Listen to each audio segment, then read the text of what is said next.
So I think I've been around long enough to still remember when it wasn't called Web3.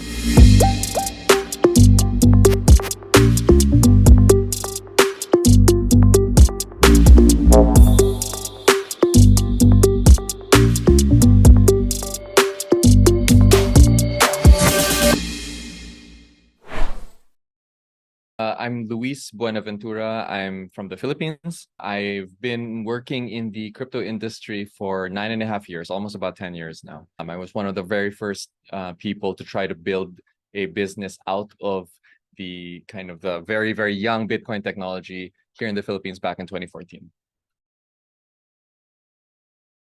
It's been nearly a decade.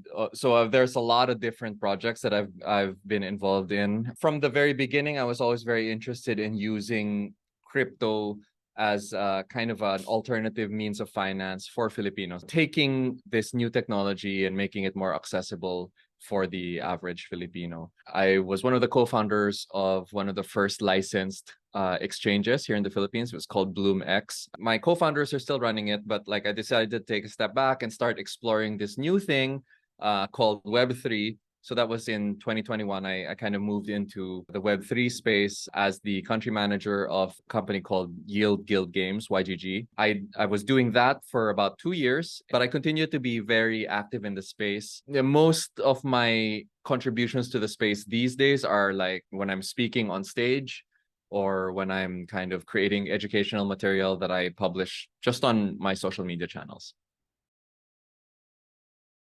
So I think I've been around long enough to still remember when it wasn't called Web3. We only started using the word Web3 to describe this space in about maybe about 3 years ago, 2020, I think. The main reason that I got interested in the Bitcoin industry back in 2014 was because I was looking for an alternative means of online payment for Filipinos. I guess one of the techniques that we found that worked was to kind of hide the crypto part of what we were doing so that, people could just feel like they were just using normal money. And what we wanted to do was maybe find a way to use Bitcoin in that workflow to make the overall remittance transaction cheaper.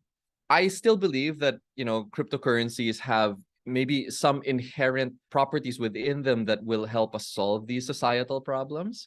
I think I kind of want to go back to answering those fundamental questions. How do we make crypto easier to use? At the same time, also keeping it safe and secure. No? So, well, I'm already 10 years into this career. I guess I'll probably stick around for another 10 years. And hopefully within that time frame, I can do something that's impactful for our country.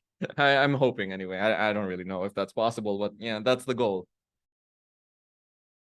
I mean, the simplest way to kind of explain these things is just to compare them to each other. Web 1 was kind of, I guess we could kind of call that the read-only internet. You take newspaper and you turn it into a website, and that's basically it, right? You publish articles, people read it. Web 2 kind of upgraded all of that by allowing social interaction. It started to kind of accrue to the just the average user. So now everyone had a voice. So how is Web3 different? We're trying to create a layer of ownership on top of all of the content that we generate. We use that primarily with NFTs, but it could really be with other technologies also. In Web3, I think the goal is to give the creators more direct control over this stuff and also more direct share of revenue. The thing that I am most excited about actually is what I will describe as the death of NFTs. What do I mean by the death of NFTs? I think that the reputation of NFTs have been damaged to the point where it's hard to salvage. And I think what will happen over the next year is that, kind of this entire industry will really quiet down. And I think it might come back, but in a different form. So we'll see. We'll see what it looks like. But I'm guessing that, by this time next year, it will be very rare for you to hear about NFT projects. It will be called something else for sure. I'm a big believer in personal fitness. The crypto industry is a very cerebral kind of industry. You use your brain power a lot. When I come home from the gym, I'm very charged up. I feel like I can handle some very complex problems. I usually do my best writing after I come home from exercise. Taking care of yourself has very, very positive outcomes on everything that you do, not just your physical appearance. So I don't actually eat fruits that much. I'm always eating either a steak or a burger without bread. Yeah, stuff like that. So I don't have a good answer for the what's my favorite fruit. I guess my favorite fruit is steak.